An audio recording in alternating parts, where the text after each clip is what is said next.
मैं भारत को भारतीयता की मान्यता के आधार पर फिर से खड़ा करना चाहता हूं, उस काम में लगा हूं। हमारे शरीर में वात पित्त कफ की स्थिति सम और असम होती रहती है। आप जानते हैं सुबह जो है ना वात ज्यादा होता है शरीर में, सुबह सुबह। दोपहर को पित्त ज्यादा होता है, शाम को कफ ज्यादा होता है। तो ये पूरे 24 घंटे में ऊपर नीचे होता रहता है। तो 24 घंटे में जो वात पित्त कफ ऊपर नीचे होता रहता है, तो सब्जियों में उसी के हिसाब से औषधियां डाली जाती है। जैसे दोपहर की सब्जी बने, दोपहर की, तो मेरी दादी को मैंने देखा था कि दोपहर की सब्जी बनाएगी तो अजवाइन जरूर डालेगी उसमें, और वही सब्जी रात को बनाती थी तो अजवाइन नहीं डालती थी। तो एक दिन मैंने दादी से पूछा कि यही सब्जी दोपहर को मैंने खाई तो इसमें अजवाइन थी, शाम को खाई तो नहीं, क्यों? तो उसने उत्तर तो नहीं दिया। तो उसने कहा मेरी मां ने ऐसा सिखाया। बस बात खत्म हो गई। अब उस समय मैं भी मान लिया कि ठीक है, उसकी मां ने सिखाया। अब जब मैंने काम शुरू किया ये चिकित्सा पर, तब मेरे समझ में आया कि अजवाइन जो है पित्तनाशक है। घी के बाद, देशी गाय के घी के बाद जो सबसे ज्यादा पित्तनाशक दूसरी कोई चीज है तो वो अजवाइन है। और दोपहर को पित्त भड़कता है, आप जानते हैं, और वो स्वाभाविक है क्योंकि खाना खाने के लिए पित्त भड़कना ही चाहिए। तो उस समय अजवाइन डाली जाती है सब्जी में, क्योंकि दोपहर को ही शरीर को अजवाइन की जरूरत होती है पित्त को सम पे लाने के लिए।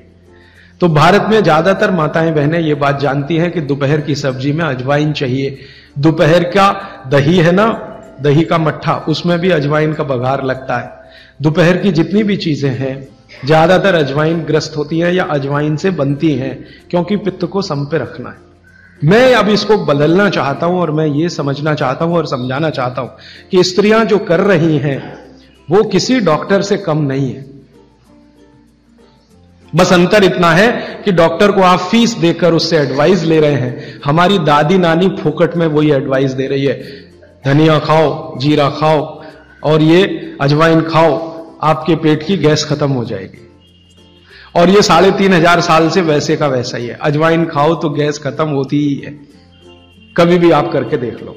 आप में से किसी को भी बहुत गैस बनती हो, पेट में एसिडिटी की तकलीफ हो, आज से शुरू कर दो। आप खाना खाया तो उसमें ध्यान रखो अजवाइन ज्यादा रहे, दाल में, सब्जी में, वगैरह वगैरह। और अगर नहीं कर पा रहे हैं तो खाना खत्म करते ही थोड़ी अजवाइन खा लो। अजवाइन ज्यादा तकलीफ ना कर दे, उसका बैलेंस है काले नमक के साथ। तो थोड़ा अजवाइन और काला नमक मिला के हर खाने के बाद खा के देख लो। 3 दिन में ना आपकी गैस बंद हो तो आप जो कहो मैं हारने को तैयार। ये गारंटी मैं नहीं दे रहा हूं, ये गारंटी अजवाइन दे रही है, मेरी गारंटी नहीं है, अजवाइन की गारंटी है। तो वो कहते हैं बागवट जी कि पित्त को सम रखने के लिए हमारे रसोई में घी के बाद जो दूसरी चीज है वो है अजवाइन। अब तीसरी चीज पे आते हैं।